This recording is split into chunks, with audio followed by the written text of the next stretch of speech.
Vamos iniciar agora mais uma live, um bate-papo.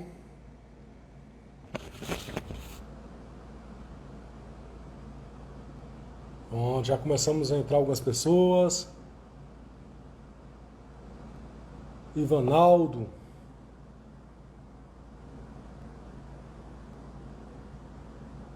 Mary Oliveira, sejam bem-vindos. Vamos colocar aqui agora para ver se melhor. Estão todos escutando bem? Boa noite. Estão todos escutando bem?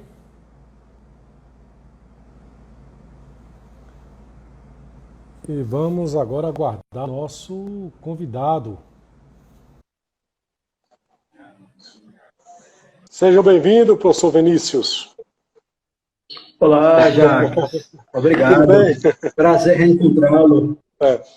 Mas se falar professor Vinícius, ninguém vai conhecer, né? Professor Vina, não é isso? Vinícius, pois é. Fica a critério de Muito todo bem. mundo. No final das contas, são os dois, né? É verdade, é verdade. É verdade. Você puxou um assunto, não tem nada a ver com o nosso bate-papo aqui, mas eu me lembrei agora. Quando eu tenho analisando com dois nomes, né? Geralmente eu pergunto qual que você se identifica mais. Né? Sim. Então, vamos supor, Marco Aurélio, Entendi. ou sei lá, Marco alguma coisa, eu pergunto qual que significa mais. Porque o nome ele tem Sim. uma força, uma identificação muito grande, né? Muito grande. Muito Isso bem, professor. mesmo. Isso mesmo. É um prazer. Eu posso. O prazer foi meu, cara. O prazer foi meu, é meu e será meu, tá entendendo? Isso você não tenha dúvidas. Né? É uma alegria imensa estar aqui com você, trocando esse papo. Eu coloquei até um chapéu hoje em sua homenagem, mas vejo que não está usando, né? Não estou usando, Não está usando. Eu Não gosto de estou. chapéus também, em algumas situações. Tudo Mas bem? Esse ficou daqui bacana, foi, viu? Ficou esse bacana. daqui foi de lá no Rio Grande do Sul. O pessoal usa Sim, muito deles aqui, então uma viagem que eu fiz, então adquiri, né? Adquiri. E entendi. na pizzaria Piratas, lá o rapaz tirou onda comigo, né? Chapeuzinho de caçador de pato. Entendi. Mas, Ficou bem você, viu, cara? Ficou bem, viu? Ficou bem. Eu obrigado. sou meio enjoado para chapéu porque minha cabeça é um pouco avantajada e aí eu tenho que ter uma dificuldade imensa de achar chapéu e óculos para mim, tá entendendo? Entendi. Então somos dois. Bem, Então, ô antes de Jax, deixa eu fazer um começar, negócio rapidinho. Peraí, certo. rapidinho, você me deu 30 segundos, que é só para botar um apoio aqui no laptop, porque eu estou muito Não, baixo aqui, fica pode à ser? vontade que eu Peraí, vou agora um agradecer nossos minuto. patrocinadores, nossos apoiadores, e você pode ficar à vontade fazendo as Pronto. adaptações aí. Já tô chegando, só vou pegar um suporte aqui. Então, certo. Então, aproveitando a oportunidade, também vamos mandar nosso abraço e nosso reconhecimento à KRV, Financiamento do Veículo. Boa oportunidade, você vai lá no São Cristóvão e procura Quilma, da KRV Veículos, né? Financiamento. A RP Espaço Gourmet, nosso amigo Royce, peça seu lanche, sua quentinha, na RP Espaço Gourmet. E a Graduar Consultoria. A Graduar Consultoria, que presta serviço em palestras, administração, educacional, mas também na área tecnológica, com a Graduar Caderneta. Então, se você, no seu município, na sua escola, ainda não tem caderneta eletrônica, não fique atrasado, não fique no século XIX, não fique no início do século XX, adote as cadernetas da Graduar Consultoria. Não é possível que o professor tenha que perder 10, 15 minutos de aula fazendo chamada. Então você vai lá no seu celular e coloca a falta nos alunos que faltam, automaticamente preenche as presenças, tá certo? E você vai dar aula que o que o professor tem que fazer é estudar, dar boas aulas e não ficar preenchendo horas e horas de caderneta à mão, né? A gente poderia ter caderneta eletrônica, isso só é rapidamente no seu notebook, no seu celular mesmo. E a Graduar Cadernetas me informou que, que 37% dos seus usuários acessa a caderneta pelo celular. Pelo celular. Então, mostrando que o professor está ali muitas vezes na sala dos professores, preenchendo sua caderneta no seu celular. Tá certo? Então, evita contaminação. Nessa época do coronavírus, você está, de certa maneira, não tem que viajar para pegar a caderneta, ir numa escola, noutra. Então, evita esse contato com papel. Vamos economizar as árvores, né? Isso, deixar as árvores no seu lugarzinho, e vamos utilizar tecnologia, porque quanto mais tecnologia, mais facilita o problema do professor. E eu digo, sou professor há 20 e alguma coisa, 23, 24 anos por aí. E eu digo uma coisa, professor tem que preparar boas aulas e não perder tempo com burocracia.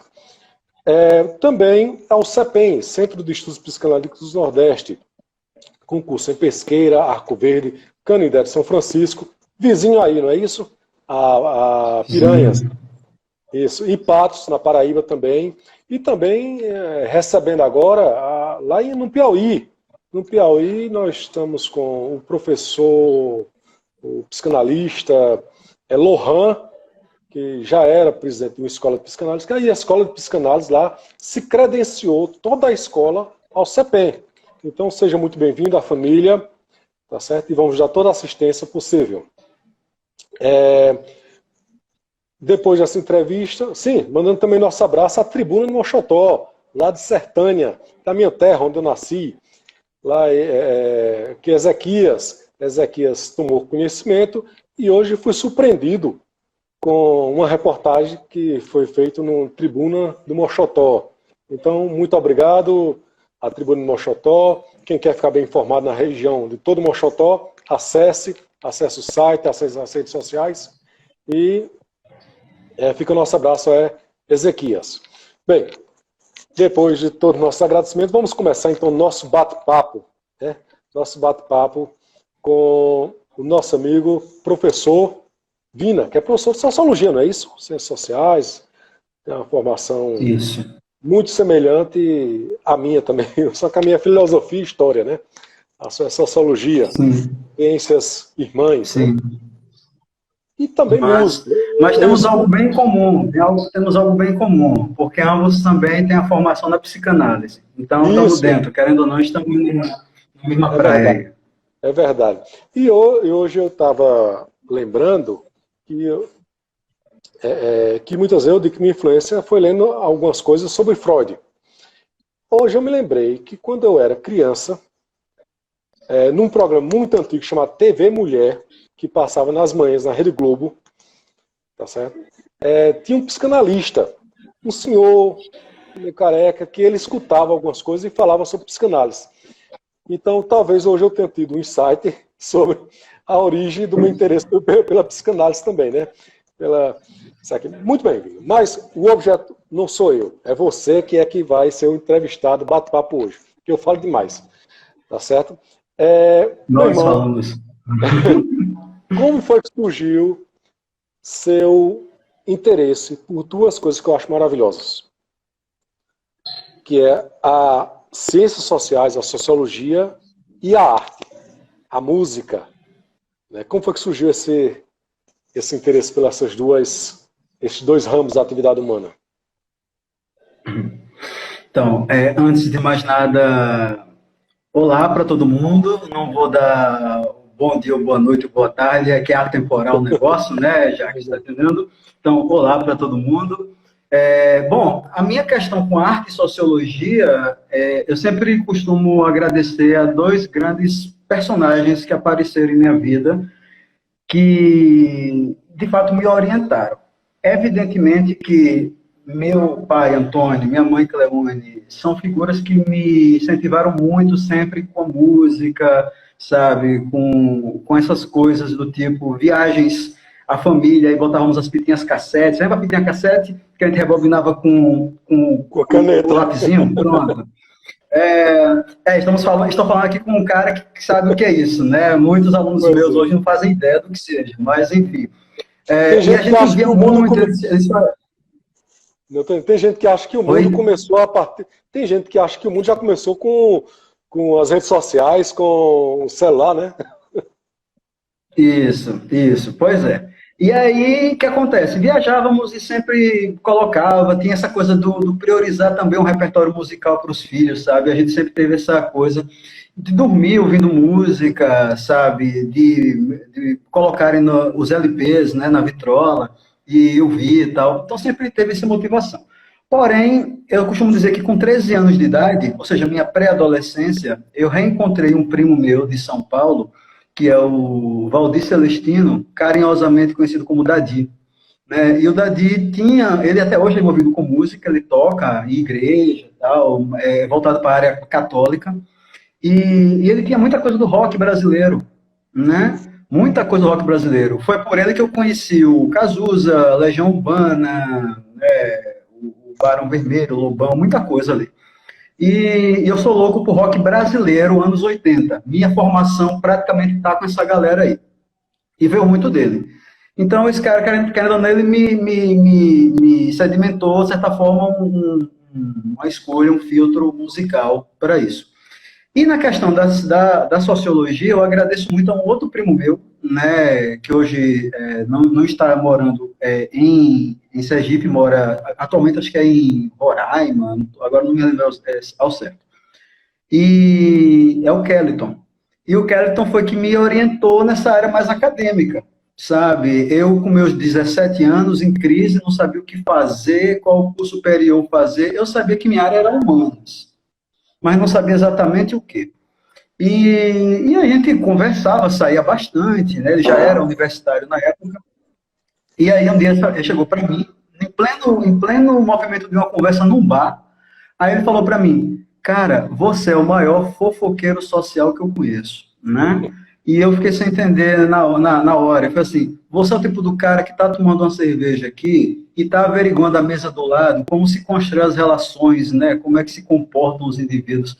Rapaz, você daria bem com a sociologia. Eu, cara, o que é isso? Porque na minha época não tinha sociologia no ensino médio, sabe? Aí, me explique melhor isso. E o cara foi me explicar, eu fiz, cara, é minha onda aí.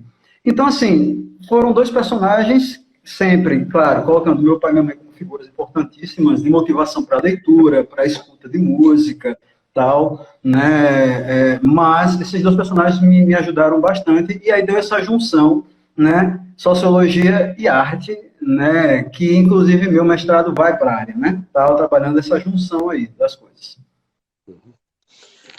Muito bem. Eu escutei sua música, não sou especialista, adoro música, mas não sou especialista na área, né?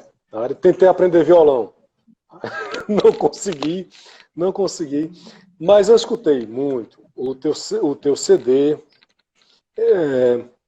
psicodélicos e psicóticos, etc e tal.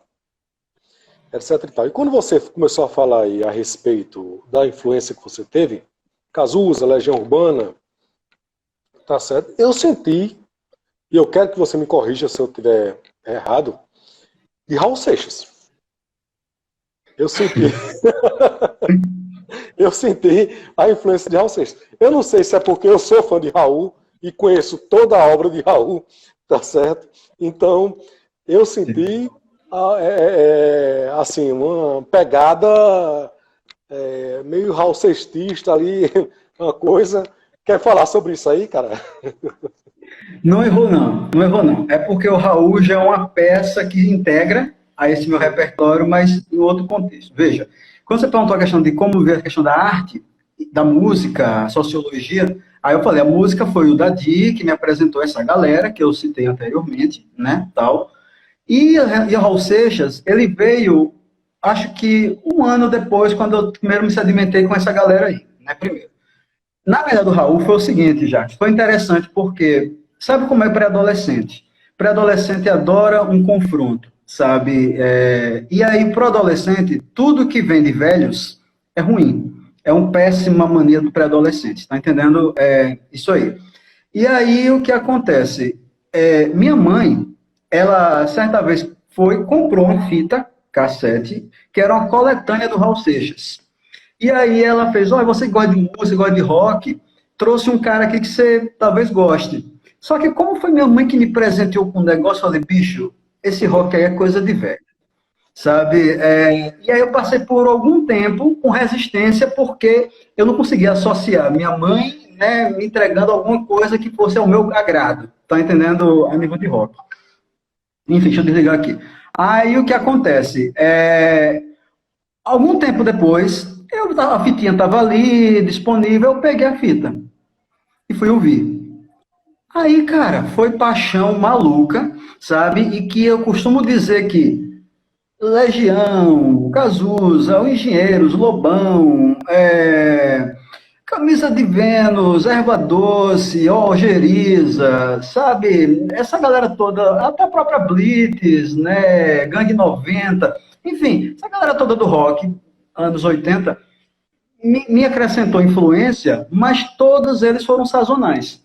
E são sazonais até então, tipo, tem momento para Legião, tem um momento para o Lobão, tem um momento para o Ira, tá entendendo? Mas o Raul Seixas é perene, ele não sai, e isso já tem, eu tô com meus 39 anos, então tem o quê? Já 25 anos de Raul Seixas, boulder de prata, né?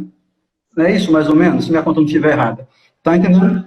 E assim, Raul é um cara que eu não canso, sabe? Terminou se tornando o eixo central de todas as minhas coisas. Então, assim, o Raul Seixas não se limita para minhas coletâneas. Ali foi minha mãe que me deu o primeiro passo. Mas daí eu comecei a vasculhar a obra do cara. Comecei a catar as coisas e hoje eu tenho toda a obra do cara e as ouço, assim, todo instante, todo instante. Realmente você não errou. Há uma influência forte do Raul, sim, com certeza.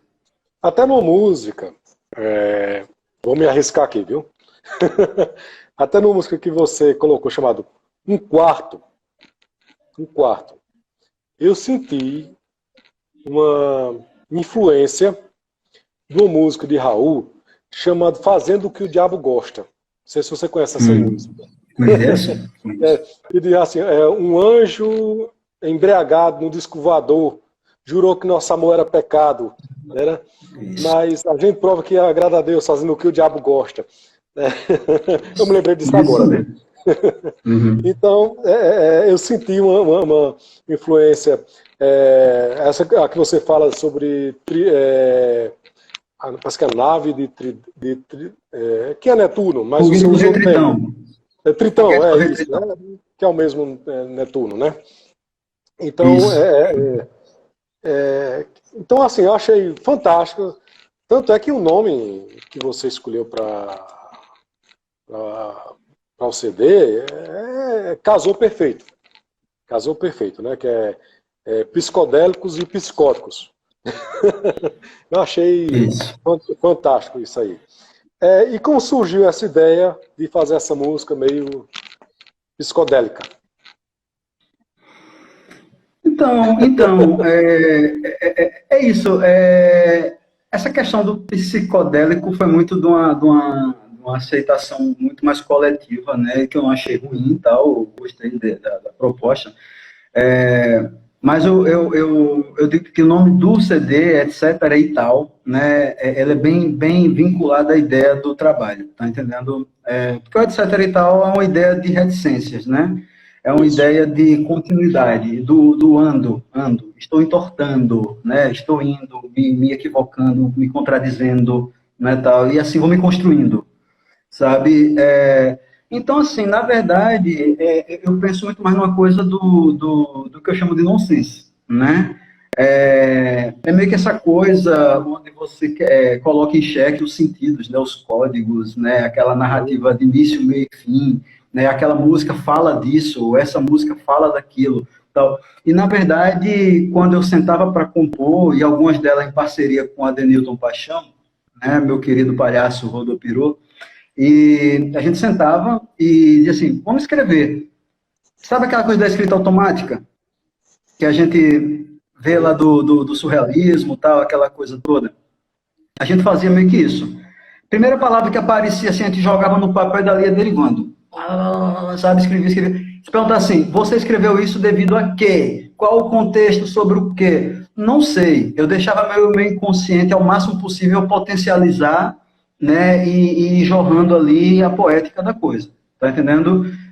Então, a ideia justamente do etc e tal é tipo assim, não entenda isso aqui como uma coisa fechada, acabada, né? Entenda como um processo de remontar e desmontar. Por isso que a capa do CD ela é um cometa que eu propus ao Bob fazer um cometa, mas que provocasse também uma ambiguidade de um esperma, tá entendendo? E dentro do cometa você tem uma série de elementos soltos que aparentemente não tem nada a ver uma coisa com a outra. É de camisinha a um terço, né? Isto não é um cachimbo, tá entendendo? São vários códigos ali dentro de uma coisa, tal, tudo aparentemente solto. Por que eu falo aparentemente solto? Porque quando começamos a ter o nosso trabalho ouvido e começamos a receber algumas críticas de jornal, análises, né, coisas do tipo, ou pessoas que vinham até a gente para falar sobre o trabalho, aí as pessoas davam uma interpretação, e aí, como nós estamos muito mal acostumados com a ideia da representação, de ter uma explicação de cima para tudo, aí diziam, é isso que você quis dizer? Aí eu mandava de volta, é isso que você quis dizer para você? Porque assim eu entendi isso. Eu digo, então, cara, se você entendeu isso, é porque alguma coisa do seu psíquico aí está necessitando entender isso.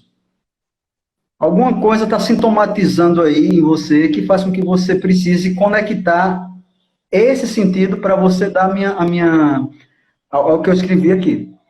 Tá entendendo? Então era meio que uma coisa assim, você se desmonte, você se remonte. Né? Justamente ande e viva o etc e tal, e não um ponto final. Né? Vá se construindo. Isso não para. A cada vez que você me ouvir, você vai reconectar outras coisas, vai reconfigurar seu sistema de pensamentos, tá entendendo? E ao nunca acabar. É um processo de interpretação livre, né? E associações livres mesmo. Então, sua arte, de certa maneira, a música produzida, tem uma pegada psicanalítica, mas também tem uma pegada pós-moderna. Sim. Eu sempre tive simpatia a esse danado do pós-moderno. Apesar de ter sido sempre atacado pelos meus colegas da sociologia, mas enfim, eu tenho. Como foi que você falou? Eu não entendi. Os colegas de sociologia não...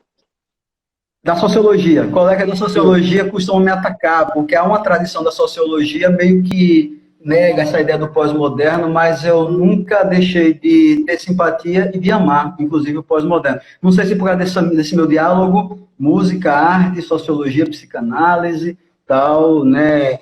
Eu sempre tive um carinho muito grande pelo pós-moderno e que a gente pode, né, entrar nesse terreno espinhoso aí também, né? Mas é isso.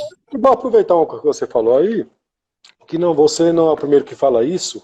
Eu mesmo já tive, em alguns cursos que eu fiz de pós-graduação, alguns professores realmente atacando. Tinha um até que dizia, nós não chegamos nem à modernidade, quanto mais à pós-modernidade. Alguns até diziam isso.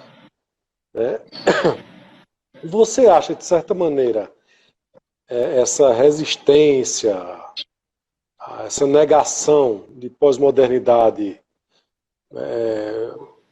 você acha que isso se deve ao quê? Ao medo? Então, Jacques, acho que muitas coisas precisam ser esclarecidas. Muitas coisas mesmo que não daria uma live de fazer isso, sabe? Primeiramente, eu só gostaria de dizer a você e a vocês que estão aí ouvindo esse papo, participando com a gente, do seguinte.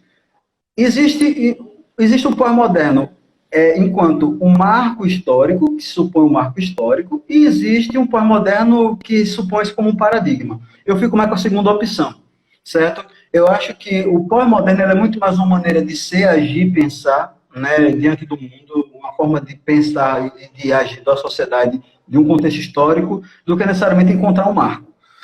Eu me questiono o seguinte, se quando a gente começa aquele movimento do Renascimento, depois os enciclopedistas, né, o iluminismo, tal, se as pessoas ali diziam, eu sou moderno, sabe? Ou se aquelas pessoas que estavam vivendo ali a peste negra, tá entendendo, de todo, para de cruzadas, tal, diziam, eu sou Idade Média, sabe? Não, isso é um processo que demora lá na frente, é que talvez as coisas se ajustem melhor e você consiga olhar de forma mais panorâmica, né? Então, todo o processo de transição, ele não se nomeia, também não se consegue nomear de imediato. Tá entendendo? Talvez realmente isso aí que chamam de pós-moderno possa amanhã ser. Então começamos já daí, certo? Quanto à questão do pós-moderno, a gente sabe que existem muitas denominações, né? Um chamam de pós-moderno, outro modernidade tardia, modernidade líquida, e aí vai, né? Uma série de denominações para isso. Eu fico com pós-moderno não porque eu acho que seja o melhor ou não sei o quê, é porque é um termo já que encrostou em mim, tá entendendo? E eu vejo como nada interferindo nesse quesito. Agora, veja, por que o ataque? Aí eu já pensar essa premissa aqui. Por que o ataque? Porque eu acho que é uma confusão de leitura. Preste atenção no que eu estou dizendo. Há uma confusão de leitura. Às vezes as pessoas olham os problemas comportamentais de uma geração atual, ou de uma sociedade atual, essa de hoje, e falam assim, ó, isso é culpa do pós-moderno, como se o pós-moderno fosse a causa. Quando, na verdade, o pós-moderno, ela tem uma consequência, certo? Deixa eu explicar rapidinho, não vou entrar muito nesse terreno espinhoso, filosófico, mas enfim. A questão é a seguinte, sabe o que é o pós-moderno? É uma cria que saiu de um útero de uma mãe chamada modernidade. Tá entendendo? Um filho rebelde, porém, como todo filho, dependente. Sabe aquela música Pais e Filhos da Legião, que infelizmente ficou tão tocada que a galera canta no automático, mas que ela é belíssima. E tem um momento que ele fala, quero colo, vou fugir de casa. Posso dormir aqui com vocês? Estou com medo, tive um pesadelo, só vou voltar depois das 3. Tá entendendo? É meio que esse jogo. Eu sou livre, mas eu não consigo me libertar, eu sou dependente. Tá entendendo tal? Isso é o pós-moderno, é uma cria que saiu do útero da modernidade. E aí, como uma cria veio uma geração diferente, olhou aqueles valores da modernidade que é a mãe e disse, estão errados esses valores, discordo desses valores, não compactuo, porém, eu os quero também, desde que eu consiga reconhecer em alguns desses valores algo que é bom para mim. Então, até quando você olha a arquitetura pós-moderna, né? Aí você pega ali elementos que trazem muito mais aquela coisa Bauhaus, né? Aquela coisa avant-garde, tá entendendo? Aquela coisa. Mas aí o pós-moderno faz, eu pego o Bauhaus e também pego a referência do Aleijadinho. Qual o problema? Sabe? Se eu não vejo problema na qualidade do Aleijadinho, agora eu não posso me prender ao Aleijadinho, nem muito menos confrontar apenas o Aleijadinho. Tá entendendo? Eu tenho que saber ser livre e me filtrar naquilo que me interessa. Acho que essa é a dinâmica que não está entendendo. E aí, quando você vê a questão do consumismo, fala, é o pós-moderno. Não, meu irmão, não é não. Não é não. Tá entendendo? O que o pós-moderno vai apontar é o seguinte, olha, modernidade, quando você vem falar aqui para mim de neutralidade, verificabilidade, objetividade científica, você está enganando a si mesma que no fundo, isso é blefe. Que no fundo, a verdade é um construto que interessa as conveniências de poder de um indivíduo ou de um grupo. Então, quando eu estou aqui explicando para a Jax e para a galera o porquê que eu sou a favor do pós-moderno, é uma vontade de poder. Não que isso que eu estou falando é verdade, mas interessa as minhas conveniências ideológicas, pessoais, culturais. Está entendendo? Psicológicas. Então, as coisas que acontecem hoje, por exemplo, a falta de sentido, a depressão, você como um cara da psicanálise sabe muito mais, inclusive, do que eu. Ansiedade, depressão, falta de sentido. Isso é o pós-moderno que produz. Não. O pós-moderno, ele vai justamente botar o dedão lá na modernidade e dizer assim, olha, essas ilusórias verdades que vocês criam na gente, está criando na gente uma espécie de ansiedade por uma perfeição que não existe. E isso está produzindo na gente o vazio. Está entendendo? Então é muito mais consequência o pós-moderno do que necessariamente a causa. Então eu acho que precisa de uma leitura mais cuidadosa. Como você disse no início, tá certo? É um nome que damos de forma provisória algo que está acontecendo, que não sabemos direito o que é ainda, estamos estudando para tentar compreender ainda, e que só poderemos compreender talvez daqui a, sei lá, há alguns anos, quando a coisa estiver mais, como você me falou, na Idade Média foi o nome dado pelos renascentistas ao termo. Então, Mas o cara que vivia na Idade Média tem noção disso, né? isso. Isso. Então, assim, Então é isso. muito bom o que você falou aí. E aí, você falando e eu me lembrando que sua mãe lhe deu uma fita de Raul Seixas e você disse, isso é moderno. Moderno, estou trazendo para a tua linguagem de hoje. Isso é moderno. Eu sou pós-moderno. Mas aí, de repente, pega a fita e percebe que ali está a raiz, tem alguma coisa bem legal, tem muita coisa boa, não é verdade? Então, essas coisas que a gente absorve. E olha para o Barroco e disse, isso que o Barroco escreve, que o Barroco esculpe, é o que eu estou sentindo agora. Mas eu não sou Barroco. Mas eu quero sentir nesse momento como o Barroco se sentia. Né? Toda a contradição do claro e do escuro. Essa é a minha alma gritando hoje. Né? Isso.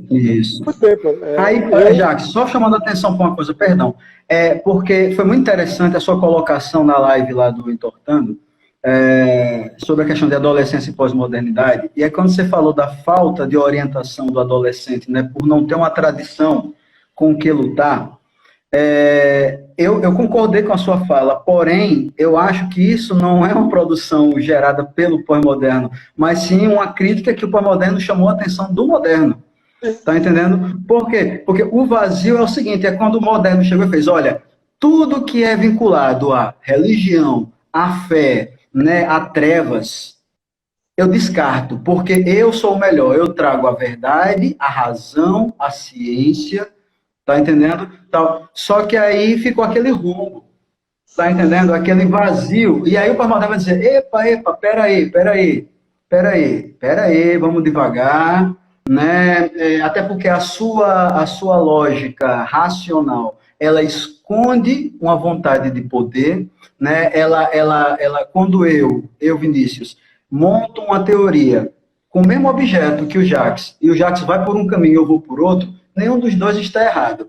Porém, nenhum dos dois tem a verdade. Cada um conseguiu, por via de um jogo de linguagem, né, argumentar, certo? Persuadir o leitor a ponto de dizer, olha, o cara conseguiu realmente concatenar, né, uma série de causas e efeitos, está entendendo, em cima da coisa, que me convenceu a isso. Tá entendendo? Então, não é porque você é ciência que você é verdade e o outro que é fé não é verdade. E isso a gente tem que agradecer muito ao Nietzsche. Porque lá na segunda metade do século XIX, o Nietzsche com seu martelo, né, já chegou quebrando tudo e disse, olha, interessante, porque a fé justificou o nome de Deus para tirar vidas humanas, mas ela prometia um mundo melhor lá na frente. Aí vem o projeto moderno, promete um mundo melhor, porque a ciência lá no futuro produzirá na humanidade uma comunhão, todo mundo, uma junção de todo mundo e o progresso. Na verdade, por uso da ciência, justificou matar vidas humanas também. Tá entendendo? E olha que isso não pegou o nazismo, né? O nazismo utilizava embasamento científico. Quer dizer, se você observar, quem deu mais apoio ao nazismo na Alemanha foram médicos, cientistas. Então, por que não? Porque realmente tem base. Se a gente eliminar da sociedade os fracos, os doentes, isso aqui não vai ter coisa. Então, o futuro da ilusão de Freud fala a respeito das ilusões e as pessoas pensam que ele está fazendo uma crítica somente à religião. E no final ele diz que nossa ciência não é uma ilusão, mas se você ler o texto direitinho, ele também coloca que a ciência é uma ilusão. Sim. E a ciência é uma ilusão também. Eu me lembrei agora, e eu gostaria que alguém depois me corrigisse se por acaso eu errei, porque eu li, mas faz muito tempo que eu li, que Galileu, certa vez, entrando em uma universidade, quis provar alguma coisa, e disse, olha, veja, ele tinha desenvolvido o telescópio, né, uma lente mais potente do que da época, e chamou um dos pessoal lá que estuda, né, o universo chamou para olhar, disse, não, eu quero provar que lá tem luas, tem mais do que uma lua lá no planeta tal. Vem olhar, E ele disse, não, eu me recuso a ver. O cientista, eu me recuso a ver, porque se eu ver, eu vou ter que acreditar. Se eu tiver que acreditar, eu vou ter que colocar, eu vou ter que colocar em dúvida o que eu preguei até agora, o que eu ensinei na sala de aula, o que eu coloquei, então vai destruir muita coisa. Então eu sei que você está certo, mas eu prefiro não acreditar. Prefiro dizer que denunciar você ir lá na cadeira, dizer que não vai me escrever sobre isso, tá certo? E me deixar confortável aqui na minha ciência, na ciência da minha época, né? Então, a ciência também tem suas ilusões, tem suas ilusões. Eu confesso a você que, nesse sentido, eu sou um pouco... gosto de olhar a sociedade com um olhar um pouco cético. Não sou nietzschiano, mas gosto de olhar com esse olhar sempre de que a coisa é sempre provisória. Nesse sentido, pode dizer que eu sou pós-moderno. Sim, sim. Muito bem, muito bem. Não, olha, veja só, nós entramos por música, estamos na pós-modernidade, discutindo sociologia aqui, mas me diz uma coisa, você falou da sua obra como um todo, né? Eu fui que puxei a do quarto, você falou que ela teve uma escrita automática, né? Quase dadaísta, talvez, não sei, surrealista, alguma coisa assim, né? Falou um pouco do seu parceiro, deu umas pinceladas sobre ele, não foi? Sobre ele, e como essa receptividade do público em relação à tua música. A receptividade do público em relação ao quê? Perdão, não ouvi. A tua música, a tua arte. Sim, sim. Então, cara,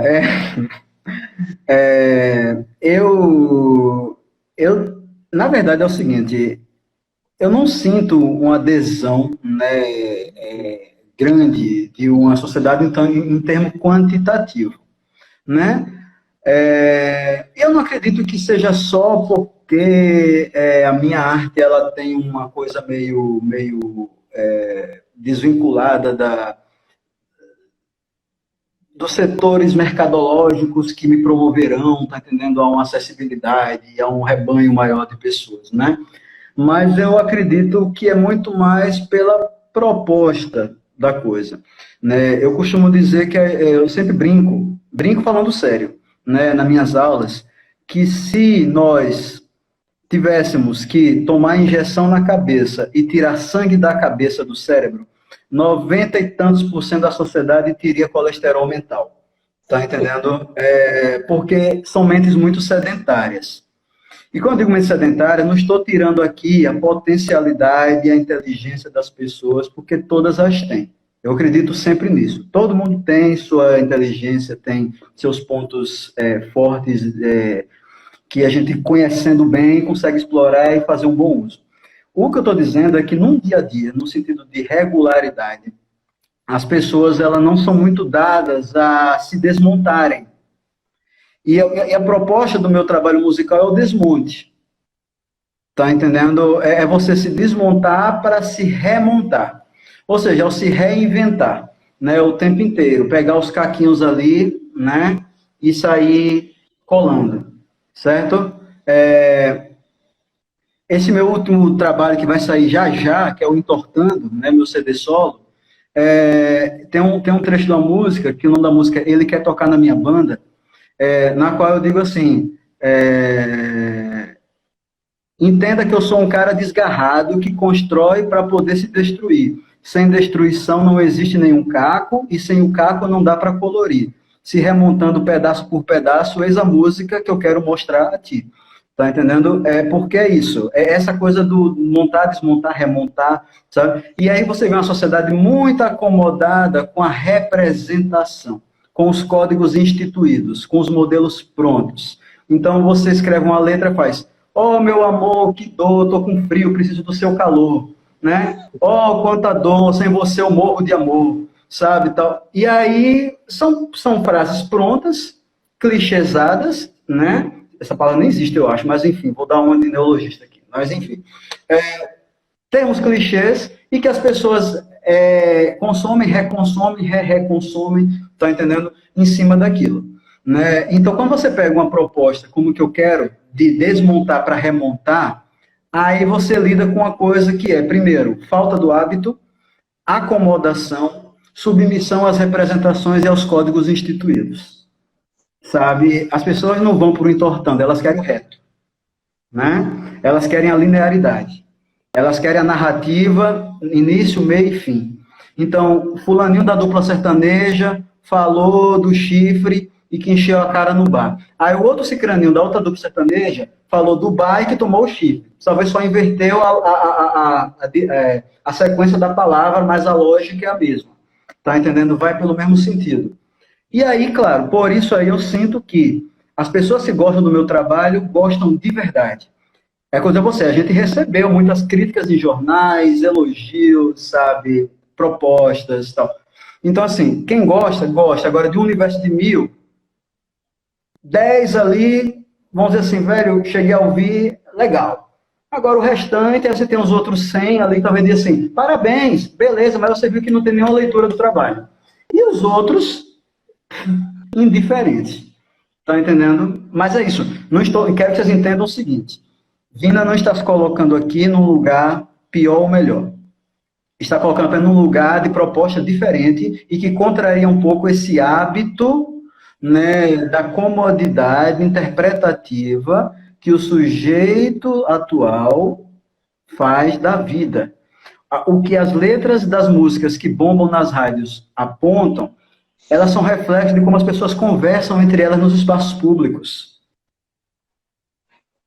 Tá entendendo?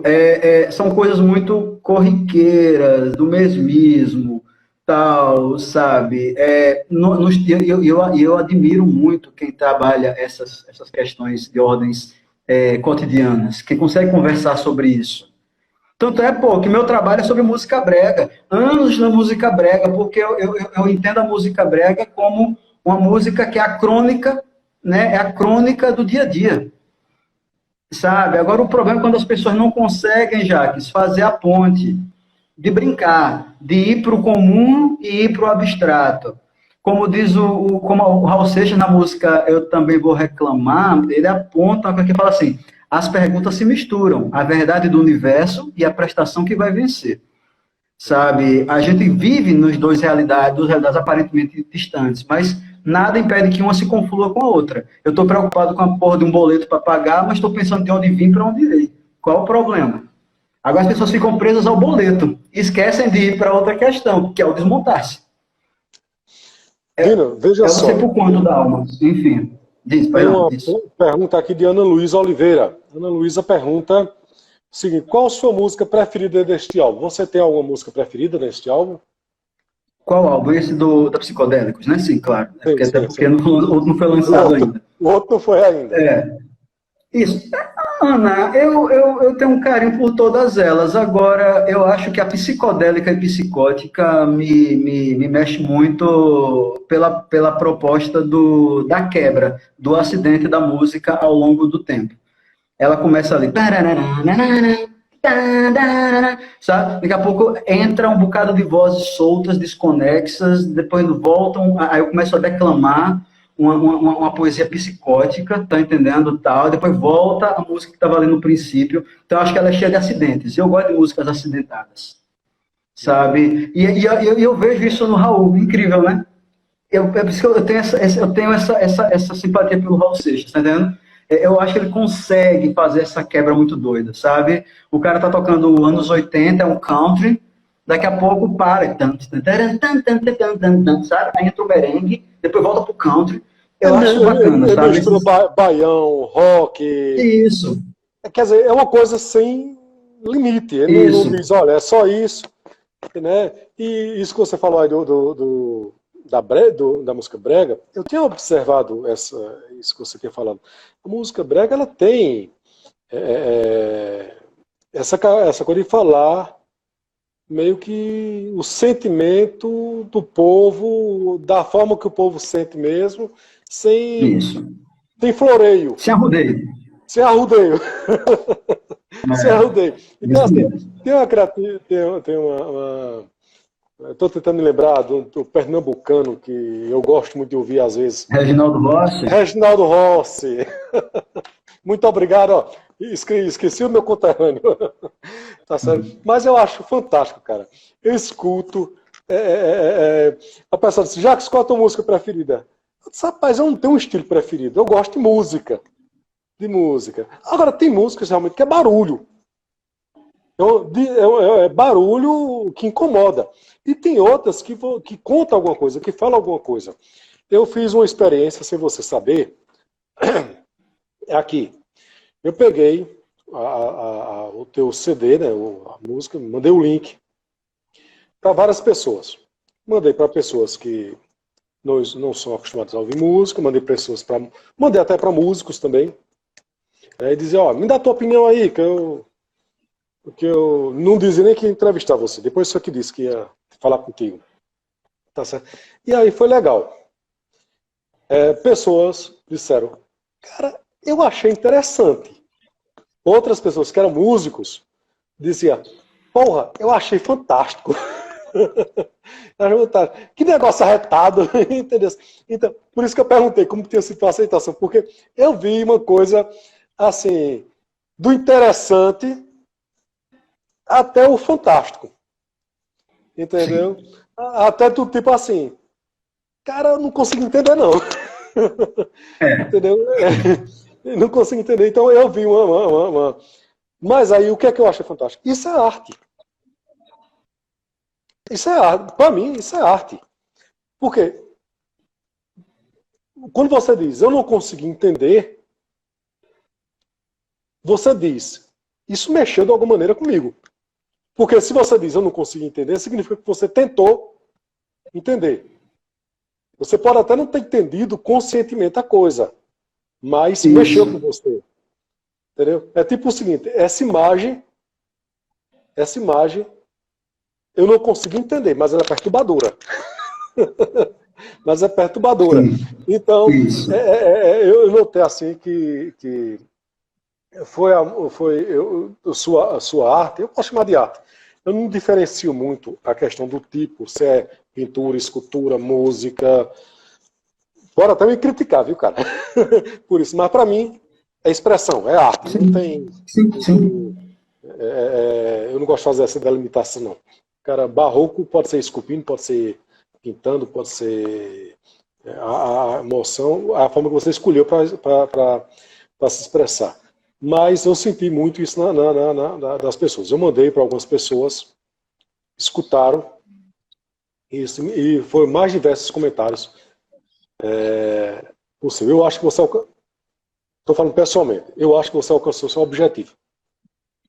Se é que tem um objetivo. Se é que você tem um objetivo. Pode ser que o objetivo seja simplesmente se expressar. E aí aproveito e pergunto. Isso. Você tinha um objetivo ou era somente se expressar? Eu acho que objetivos inevitavelmente nós temos, né? Toda ação, ela implica não pensar as consequências dela, tá entendendo? Para bem ou para mal, você tem um objetivo, não tem como. E começa você. Há uma proposta pedagógica por trás dessa doideira, né? Que muita gente fala, não entendi nada, sabe? Porque é isso, aprenda a se desmontar, meu amigo, minha amiga. Aprenda a se desmontar e remontar. Porque a gente vive num contexto de muitas transformações. Quer dizer, a vida humana sempre foi feita de transformações. Porém, depois do advento da internet, das novas tecnologias, essas transformações ficaram muito mais bruscas. E a gente precisa aprender a se reinventar, a se reciclar, tá entendendo? Com muito mais habilidade, sabe? E acho que a cidade está estagnada, engessada, né, à espera de um código instituído, pré-concebido, tá entendendo? Para afirmar aquilo como música boa, música ruim, e eu entendo, não entendo. É como você falou, o seu consciente pode não ter entendido, mas bombou alguma coisa do seu inconsciente ali que te fez se tomatizar em algo que você nem se deu conta ao eleger determinado objeto ali no seu dia e que está repercutindo em você. Você não sabe. Tá entendendo agora? O que eu acho que é importante é a gente começar a aprender a se desmontar. A palavra é se entortar. Quando eu falo do entortar, é justamente isso. Né? Entender que a vida ela é feita de imprevistos, de acidentes, né? E que isso faz parte da condição humana, que é não ter o controle. Mas não necessariamente não precisa dizer que a gente não possa encontrar ou buscar um controle. É necessário. O eixo está aqui, a gente está comunicando, não está? Não tem um código instituído, a gente está se entendendo. Então, é uma estrutura. Não tem como negar isso. Mas eu falo assim, que dentro dessa estrutura existem variantes, certo? Que vão perpassar por aqui e que vão criar atos falhos, acidentes de percurso, desvios de curva, de rotas, tá entendendo? E que a gente tem que entender isso como parte nossa também. E não ficar nessa coisinha de que eu ouço o que eu já entendo, eu entendo o que eu ouço, tal, sabe? Então isso não é arte porque eu não entendo, que foi diferente dos depoentes que você fez a experiência. Legal isso. A prova de que as coisas, né, os sintomas não estão tão parecidos com os que eu apontei anteriormente. Mas, tipo, aí vai acontecendo isso. Quebra, cara, se quebre, se entorte. Dói, porque dançar no abismo, como diz o Nietzsche, é doloroso. Porém, tem que dançar no abismo, sabe? Porque você está dançando nele. Você não tem como fugir disso. Tá entendendo? Então, há um objetivo em jogo, sim. Não que esse objetivo necessariamente seja uma etapa que prescreve um fim exato. Não, porque eu cairia no erro da metafísica, que é uma coisa que eu não gosto. Essa ideia teleológica, sabe, da sociedade, de que uma coisa necessariamente leva a outra, sabe, tal. Isso não, mas que necessariamente você cria uma ideia de um horizonte a ter que alcançar, é inevitável, né? Isso é fato. Então, sim, houve um objetivo, sem objetivos, mas houve. Entendeu? Pessoal, vamos perguntar alguma coisa também, uma oportunidade aqui que vocês têm para tirar alguma dúvida, quem já ouviu. E aí, algumas pessoas até pediram curiosidade sobre a música brega, que vamos ter que fazer outra depois, viu? Se você tiver disposição, vamos fazer outra só sobre música brega, que é fantástico. Conversar com você é sempre bom, Jacques. Pode me chamar para 20 mil lives, a gente vai. Não tem essa não. Muito obrigado. Mas me fala um pouquinho sobre essa, já que faltamos pouco tempo aqui, vamos conversar rapidamente aqui sobre essa questão desse teu livro, sobre música brega. Então, esse meu livro é fruto da minha dissertação de mestrado, né, que eu fiz, e aí terminei lançando o livro. O nome dele é Música Brega, um Fantasma Visível, né, que é do NEA, editora, Novas Edições Acadêmicas, e aí a minha ideia era discutir justamente essa fluidez, esse caos pós-moderno dentro da música brega, né? Por que é que, afinal, ninguém sabe definir o que é brega, porém todo mundo elenca o que é brega, sabe? Então, essa coisa que se concretiza e quando a gente vai pegar, ela vira um fantasma, né? Ela se visibiliza para a gente, ela se torna visível, mas ao mesmo tempo ela é fantasmagórica, né? Ela vai sumindo. E aí, nisso, eu vou partindo por toda uma questão mais de ordem da sociologia, que é a minha área, né? Eu ainda pretendo muito futuramente discutir com mais afinco por uma abordagem mais dentro da psicanálise, tá entendendo? Que não deu para me aprofundar nisso, mas eu comecei a discutir a questão da mundialização, das interconexões culturais, né, da interculturalidade, a ideia da carnavalização do gênero musical pela abordagem do pós-moderno, né? Essa coisa de definir que um gênero é um conjunto, um sistema de caracteres que se repetem, né, com regularidade. E aí o pós-moderno vai dizer, velho, o que existe dentro de um gênero é uma carnavalização onde as coisas se fundem, se chocam, explodem, dão certo, e a gente vai... É um útero que nunca se forma, sabe? Ele, quando vai começar a pensar em gerar o feto, ele se abre, e aí outra coisa entra e outra coisa sai, né? É a carnavalização. E aí eu vou mostrar isso, de que a música brega existe? Existe porque os códigos estão aí, como eu falei para você. A gente tem uma estrutura a montar. Então, por isso que a gente define o que é... qual cantor que eu acho que é brega? Esse é brega, esse é brega, esse é brega. Mas, ao mesmo tempo, não se define. Porque o gênero ele é explosivo. Ele não tem um conjunto de caracteres precisos, regulares, fechados, né? Ele se funde em diversos estilos dentro de um gênero que se quebra em subgêneros, formam subestilos, e aí vai se criando, tanto é que você parar para olhar, você pega o brega, o cafona, do final dos anos 60 até o final dos 70, que já tem uma levada do samba, com Benito de Paula, Luiz Airão, você tinha uma balada romântica, que aí foi usada pela Jovem Guarda, do Odair José, Paulo Sérgio, Fernando Mendes. Você tinha a galera da puxada para o bolero, né, que você pega o Valdir Soriano, Carmen Silva, Cláudia Barroso, até o Lindomar Castilho, que já vai agregando elementos, né, da música latina, tá entendendo? Além do bolero, né? Então, assim, vai se explodindo. E quando você pega os anos 80, você entra com a lambada, você entra com o pop, você vai entrando o forró, e aí vem o sertanejo, vai agregando, junta o funk, junta pagode, e aí você vê uma sofrência, a rocha, uma mistureba de coisa, você faz, caramba, é uma constelação infinita, sabe, de recombinações estilísticas, né, de elementos que vão acontecendo. Mas aí fala para mim, Vina, então não tem brega? Tem. Tem porque você, de certa forma, na sua cabeça você diz, ó, brega é isso, isso e isso. Então você tem uma estrutura, agora essa estrutura ela é frágil. É o que o pós-moderno quer dizer, cara. O pós-moderno em nenhum instante nega a verdade. O que ele nega é a imposição de uma verdade como a certeza de um universo em detrimento do outro. Uhum. Então, existe uma estrutura, existe. Agora, ela é frágil. Sabe? Ela é frágil. Então, a música brega existe? Existe. Agora, ela é frágil. Basta eu começar a conversar com você sobre música brega, logo você vai refutar o que eu estou dizendo, que você vai começar a dizer, não, cara, mas fulano não é brega, não. Fulano é romântico. Mas romântico não é brega, não? Não, não sei o que, sabe? E se você me refuta, é porque você tem uma estrutura na sua cabeça, porque ela é visível. Porém, fantasmagórica. Por isso que a gente não chega ao fim. Anete disse aqui, gosto muito de música brega, porque tem letra, um sentimento notável. Aí, a estética, né, eu falo, é como eu disse assim, em alguns momentos, né, tudo cabe no seu lugar, né, no seu momento também.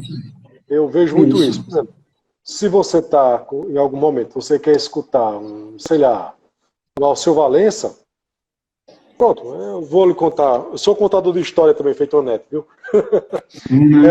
Já está já completando, mas eu vou contar, vou insistir um pouquinho no tempo aqui.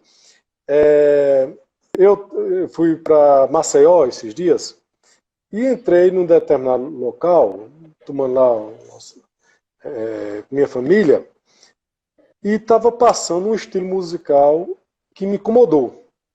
Não me incomodou pelo estilo em si, me incomodou pelo ambiente que eu estava. Eu estava na praia, Estava passando uma espécie de, não sei se era funk, era uma batida lá, música eletrônica, alguma coisa assim. Cara, praia na minha cabeça é Alceu Valença, outras coisas, entendeu? A música nesse estilo assim. E estava passando essa batida. Tanto é que eu me levantei e fui caminhar um pouquinho para esperar se tinha... Pode ser que em outro estilo, em outro bar, em outro local, aquela batida não me incomodasse. Uhum. Não me incomodasse. Mas em algum momento você está no churrasquinho na sua casa e você quer um Reginaldo Rossi. Sim. E quer um Reginaldo Rossi porque diz, poxa, isso é legal, isso faz com que eu me divirta, né? Então eu acho que, claro que eu não estou falando aqui, eu estou falando aqui enquanto diversão, não enquanto arte. A arte é em outro sentido, né, que a gente já falou anteriormente. A arte tem esse impacto, né? Tem muito impacto. Mas também não estou limitando muito a coisa, não. Né? Eu estou dizendo que o ambiente, ele propicia determinadas coisas, né? Isso. Ô, Jacques, me diga só uma coisa, rapidinho. Quantos minutos eu tenho, se é que eu tenho? Cara, nós completamos, mas você tem. Pronto. Não, tudo bem. Não, tranquilo. Eu só ia fazer uma observação por alguma questão da live do Felipe, que eu tinha umas ressalvas, mas aí, que Deus sei, são muita raiva, teria que ter que fazer dessa vida. Pode dizer, qualquer coisa, pode dizer, diga. Um minuto. É porque vocês, quando estavam falando da Anitta, aí eu lembro que você fez uma afirmação, tipo assim, ali não é cantora, ali não vejo como música, mais ou menos assim a ideia. E eu acredito o seguinte, eu não gosto da Anitta. Assim, pessoalmente, enquanto assim, Vina vai colocar a Anitta para ouvir. Não. Mas eu penso assim, a arte é expressão. Então, se ela expressa algo, ela está sendo arte. Por quê? É como se você, a forma como as pessoas conversam na rua reflete como as letras são estruturadas nas músicas. Então, quando você vai conversar com as pessoas na rua, o que é que se reduz geralmente o papo dos humanos hoje em dia, cara? Sexo, corpo, beleza. Então a Anitta, ela está expressando um contexto. Agora, se a Anitta tem capacidade de entender que o que ela produz é um projeto de impacto para os comportamentos da sociedade, é uma outra história. Mas que ela faz o seu papel de expressividade, faz. Tá entendendo? Faz. E, portanto, é arte. Aí eu sei que as pessoas mais classudas, mais tradicionais vão dizer assim, mas esse cara é doido, que absurdo. Não, eu entendi a sua colocação. Embora o contexto que a gente estava falando na época, era uma certa qualidade de música. Não é necessariamente se seria uma expressão ou não. Sim, mas isso para mim entra na qualidade da música. Tá entendendo? Entendi. Né? Isso entra na qualidade da música. Porque eu não posso estabelecer um critério do que é uma música boa ou ruim se não for por esses outros caminhos. Também. Mas eu entendi o que você está falando. Técnico formal, né? E eu estou falando aqui do conteudístico. Isso. Técnico formal, na expressão, na modulação da voz, na qualidade de conjunto e sons. Essa questão. Porque no caso, a live de Felipe foi mais voltada a outra. Sim, mas eu adorei, inclusive eu recomendo a galera aí, quem não assistiu a live do Felipe, eu acho 2 vezes, cara. Eu gostei muito, achei que foi muito construtivo ali, tá entendendo? Muito construtivo. Muito construtivo mesmo. E ali, como é a questão de... A gente está analisando de outras, como você falou mesmo, em técnico formal, não era necessariamente como expressão, né? Embora a gente depois você até falou aqui que talvez lá no mês de março a gente queira produzir um aqui só sobre arte. Sobre a história da arte, sobre a arte em si, que temos um debate bem interessante nesse sentido, né? Tem uma visão mais conservadora sobre arte e uma visão mais pós-moderna sobre arte. Né? Eu acho que esse contraste é bem interessante, né? Da questão da beleza e outra coisa nesse sentido. E o impacto. Se só causa impacto, ou tem que ter beleza junto com o impacto, né? E o que é beleza para mim? E o que é beleza? E o que é beleza? Se a beleza existe, se a beleza não existe. Né? Meu irmão, nós ultrapassamos, graças a Deus, 2 minutos a 3 minutos. Né? Já tá, não chegou a aviso ainda aqui não, mas acho que daqui a pouco está chegando. Bem, muito obrigado. Muito obrigado por se dispor a estar conosco numa sexta-feira, 20 horas. 20 horas, tá certo. Depois de um dia, quer dizer, pode ser que vocês estejam de férias aí, né? Mas eu estou trabalhando. Depois de um dia também estou. Mas isso aqui para mim, Jacques, é prazeroso. É prazeroso. E eu acho que a gente está alcançando nosso objetivo. Acho que tanto você quanto eu. De levar esse debate público. Eu vejo seu esforço todas as semanas de levar, de levar os debates os mais diversos possíveis, né? Eu acho que o objetivo nosso é isso, tá certo? Graças à tecnologia nós temos essa oportunidade de cada ser pensante se tornar meio que uma rede de televisão, se não uma rede Globo, mas pelo menos alcançando e aí ficando na internet o tempo que for necessário ficar e tocando pessoas de vários estados, vários lugares. Né? Então, meu amigo, as palavras finais aí sua. A palavra está com você. Gente, Jacques, antes de tudo, mais uma vez, muito obrigado. Novamente, mais uma vez, falando, é muito prazeroso conversar com você. Você é super gente fina, inteligentíssimo, certo? Tem um olhar que é cativante, sua maneira de pensar, e que dá essa possibilidade de a gente também poder descortinar também nossas ideias, né, para as pessoas. E agradecer a todos e todas que acompanharam ou que vão acompanhar à frente, né? E eu queria só aproveitar, Jacques, e fazer um merchandising rapidinho. Conheçam lá o canal Entortando, que é um projeto que eu estou tendo com os alunos do IFAL, né, meus alunos e minhas alunas do IFAL. E como o Jacques falou, a gente semanalmente, de segunda a quinta, tem uma programação, né, discutindo educação, temas abertos, arte, sabe? E o Entortando Team, que as minhas alunas Zira e a Ana Luísa comandam e que elas trazem adolescentes para conversar com elas e falar sobre questões adolescentes, das angústias adolescentes. Então, assim, entra lá para ver e a gente vai costurando, e quem tiver interesse também, Jacques me ajuda muito, ele me passa um nome de pessoas para eu fazer lá no Entortando, que eu procuro por ele, e a gente vai construindo assim, trabalhando em cooperação. Isso é muito bom. Muito obrigado, Jackson, mais uma vez, tá? E tenha um bom final de semana, e fica com Deus ou com qualquer ser que te faça bem, qualquer coisa que te agrade e te traga uma serenidade na sua paz, e que você siga seus dias aí tranquilinho, como todo mundo também. Tá joia? Muito obrigado e até a próxima quarta-feira. Abraço. Até. Valeu.